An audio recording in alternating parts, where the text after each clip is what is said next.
اور اسی وقت جین کو ایک مرے ہوئے جانور کی بو آنے لگتی ہے۔ وہاں جا کر دیکھتی ہے کہ وہ ایک مرا ہوا ہرن تھا، کسی نے اس کو بڑی بے رحمی سے مار کر آدھا حصہ اس کا کھایا ہوا تھا۔ یہ دیکھ کر جین بہت پریشان ہوتی ہے اور اس کا دل گھبرا جاتا ہے، پھر بھی وہ اس چیز کو بلا کر آگے بڑھ جاتے ہیں۔ آخر وہ ان جگہ پر آ جاتے ہیں جہاں پر ان کو آنا چاہیے تھا، جیسا کہ اس کے ہسبینڈ نے اس کو بتایا تھا کہ یہاں پر جھیل اور جھریں ہوں گی، لیکن وہاں تو کچھ بھی نہیں ہوتا، صرف سوکھے درخت ہی نظر آتے ہیں۔ وہ یہ دیکھ کر خود بہت بڑا مایوس ہو جاتا ہے۔ اسے سمجھ آ گئی تھی کہ وہ راستہ بھول چکے ہیں۔ جینز اپنے شوہر کو پوچھتی ہے کہ کب تم آخری بار یہاں آئے تھے؟ وہ کہتا ہے کہ میں جب اسکول میں تھا تبھی آخری بار یہاں پر آیا تھا، اور مصیبت کی بات یہ تھی کہ ان کے پاس نقشہ بھی نہیں تھا، جو وہ گارڈ دے رہا تھا وہ بھی نہیں لیا تھا، کیونکہ اس کا ماننا یہ تھا کہ وہ اس جگہ کی ایک حصے کو بہت طریقے سے جانتا ہے۔ جین جلدی سے اپنا موبائل نکالتی ہے، لیکن اس کا موبائل اس کے بیگ میں نہیں ہوتا۔ اس کا ہسبینڈ کہتا ہے کہ میں نے آپ کا موبائل گاڑی میں رکھ دیا تھا تاکہ ہم موبائل کی وجہ سے ڈسٹرب نہ ہو اور انجوائے کر سکیں۔ وہ اپنے شوہر سے بہت زیادہ ناراض ہوتی ہے اور کہتی ہے کہ آخر تم یہاں کیوں آنا چاہتے تھے، اور کہتا ہے کہ میں اس جھرنے کے سامنے آپ کو انگوٹھی بنانا چاہتا تھا۔ جین یہ سن کر بہت زیادہ پریشان ہوتی ہے اور اس کو کہتی ہے کہ آپ نے مجھے بہت بڑی مصیبت میں ڈال دیا ہے، اب ہم راستہ بھول چکے ہیں، اب ہم کیا کریں؟ ان کو راستے کا بھی نہیں پتا، اس لیے وہ دونوں ایک جگہ پر بیٹھ کر مایوس ہو جاتے ہیں۔ جین اپنے ہسبینڈ کو سوری بولتی ہے اور کہتی ہے کہ مجھے آپ کے ساتھ ایسے برتاؤ نہیں کرنا چاہیے تھا۔ جب وہ رات کو سو رہے تھے تو ایک جنگلی جانور آ کر ان کے ٹینٹ کے اوپر چیک کر رہا تھا کہ اس کے اندر کوئی ہے یا نہیں۔ وہ بار بار اپنا منہ اس کے اندر مار رہا تھا، وہ اندر آنے کی بھی کوشش کر رہا تھا، لیکن وہ دونوں گہری نیند میں سو رہے تھے تو ان کو پتہ نہیں چل سکا۔ لیکن صبح ہوتے ہی جب وہ باہر آتے ہیں تو ان کا سب کھانا کوئی کھا گیا تھا، اور وہ سوچتے ہیں کہ یہ ضرور کسی بھالو کا کام ہے۔ وہ بہت زیادہ پریشان ہوتے ہیں اور اپنا سامان لے کر وہاں سے چلے جاتے ہیں اور اپنی وائف کو تسلی دیتا ہے کہ کچھ نہیں ہوگا۔ جین کا ہسبینڈ جین کو کہتا ہے کہ مجھے راستے کا نہیں پتہ، پتہ نہیں ہم کہاں جا رہے ہیں۔ ایسے جین کو بہت غصہ آتا ہے اور وہ خود آگے چل پڑتی ہے اور اس کا ہسبینڈ اس کے پیچھے آنے لگتا ہے۔ آگے آ کر اس کو پیاس لگتی ہے اور پانی پیتی ہے اور دیکھتی ہے کہ ساتھ میں ایک بڑا سا گڈھا ہے۔ وہ کہتی ہے کہ یہ ضرور کسی بھالو کے بیٹھنے کی جگہ ہے۔ وہ جلدی سے بیگ اٹھاتی ہے اور کہتی ہے کہ یہاں سے جلدی چلو، ہمیں جتنا جلدی ہو سکے یہاں سے نکلنا ہوگا۔ اور کچھ دیر بعد رات ہو جاتی ہے۔ وہ آگ جلا کر آپس میں بات کر رہے تھے۔ وہ اپنی بیوی سے پوچھ رہا تھا کہ آپ نے جو مجھے باتیں کی ہیں کیا وہ اصل میں ہیں؟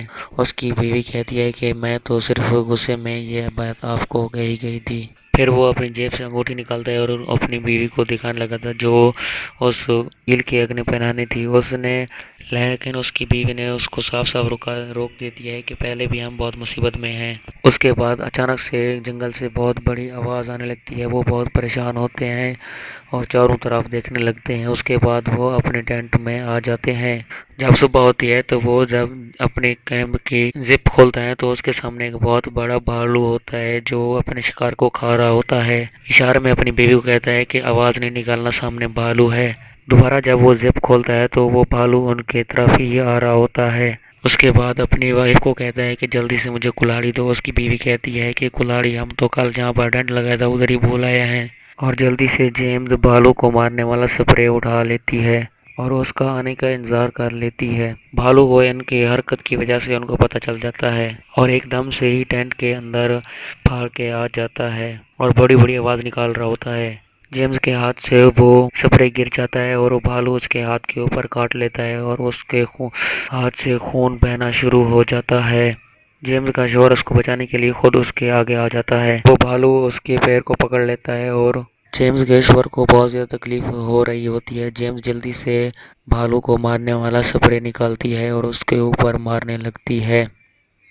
بھالو وہاں سے بھاگ جاتا ہے اور جیمز کے ہسبینڈ کو بہت زیادہ چوٹ لگ جاتی ہے کیونکہ بھالو نے اسے بہت زیادہ زخمی کر لیا تھا۔ وہ اپنی بیوی سے کہتا ہے کہ مجھے ایسا لگ رہا ہوتا ہے جیسے میرے پیر میرے جسم کے ساتھ ہے بھی نہیں۔ اس کو بہت زیادہ تکلیف ہو رہی ہوتی ہے۔ اس کا بہت زیادہ خون بہنے کی وجہ سے جیمز اس کے اوپر ایک پٹی باندھ دیتی ہے تاکہ اور زیادہ خون نہ بہے۔ اس سب کی وجہ سے وہ زیادہ پریشان ہو گیا تھا اور جیمز سے کہتا ہے کہ اب میں نہیں بچوں گا، کہ میں مر جاؤں گا کیونکہ موت ہمارے سامنے ہے، اس سے بچنے کے لیے ہمیں تیز سے یہاں سے نکلنا ہوگا، پیر کی چوٹ کی وجہ سے میں یہاں سے جلدی نہیں بھاگ سکتا۔ ابھی وہ باتیں کر رہے ہیں تو دوبارہ وہ بھالو ان کے اوپر دوبارہ حملہ کر دیتا ہے۔ اس بار وہ جیمز کے ہسبینڈ کو کھینچ کر اپنے ساتھ لے جاتا ہے۔ اس کا ہسبینڈ جیمز کو کہتا ہے کہ آپ جلدی سے یہاں سے نکل جاؤ، لیکن جیمز کو کچھ سمجھ نہیں آ رہا تھا کیونکہ وہ بہت ڈری ہوئی تھی۔ وہ بہت پریشان ہوتی ہے، جب باہر نکلتی ہے تو وہ بھالو اس کے شوہر کو کھا رہا ہوتا ہے اور وہ جلدی سے وہ وہاں سے بھاگنے کی کوشش کرتی ہے۔ وہ تیز سے جنگل کی طرف بھاگنے لگتی ہے اور اس کو بھاگتے بھاگتے ایک پیڑ کی طرف اس کے سامنے آ کے لگ جاتا ہے، جس کی وجہ سے وہ بے ہوش ہو جاتی ہے۔ جب وہ اٹھتی ہے تو دیکھتی ہے کہ وہ انگوٹھی اس کے ہاتھ میں ہوتی ہے اور وہ مدد کے لیے پکارنا شروع کر دیتی ہے کہ کوئی ہے یہاں، پلیز میری مدد کرو۔ وہ اپنے شوہر کو یاد کر کے اس کی انگوٹھی اپنی انگل میں پہن لیتی ہے۔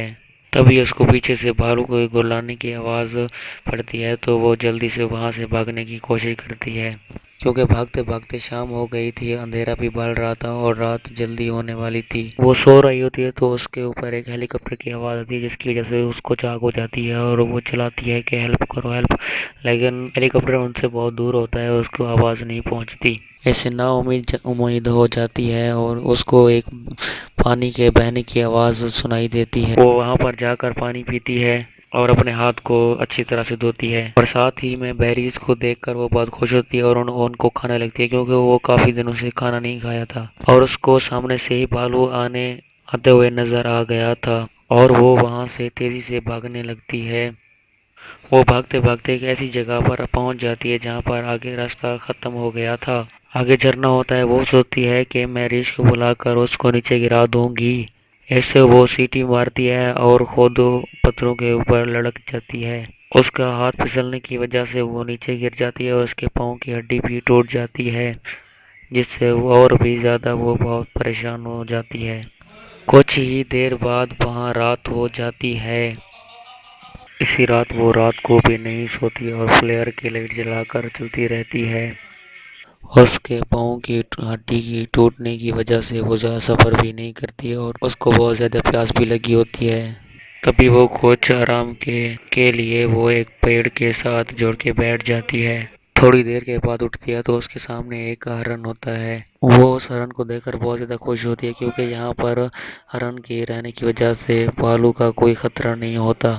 کچھ دیر بعد وہ ایک ایسی جگہ پر آتی ہے جہاں پر انہوں نے اپنی کشتی کھڑی کی تھی۔ وہ کشتی کو دیکھ کر بہت زیادہ خوش ہوتی ہے۔ وہ اس کشتی کو پانی میں اتار لیتی ہے اور آہستہ آہستہ اس کو آگے بڑھاتی رہتی ہے۔ کنارے تک پہنچتے تک اس کی بہت زیادہ طبیعت خراب ہو جاتی ہے، کیونکہ اس کا پیر بھی بہت خراب ہو جاتا ہے، کیونکہ اس کی ہڈی ٹوٹی ہوئی تھی۔ وہ کنارے پر آ کر بے ہوش آتی ہے اور سامنے ہی بریڈ دوسرے لوگوں کو راستہ سمجھا رہا تھا۔ بریڈ جب جیمز کو دیکھتا ہے تو بہت زیادہ پریشان ہوتا ہے اور اس کی طرف دوڑنے لگتا ہے اور اس کو بھاگتے ہوئے دیکھتے بہت خوش ہوتا ہے، اور اس سے فلم کا اینڈ ہو جاتا ہے۔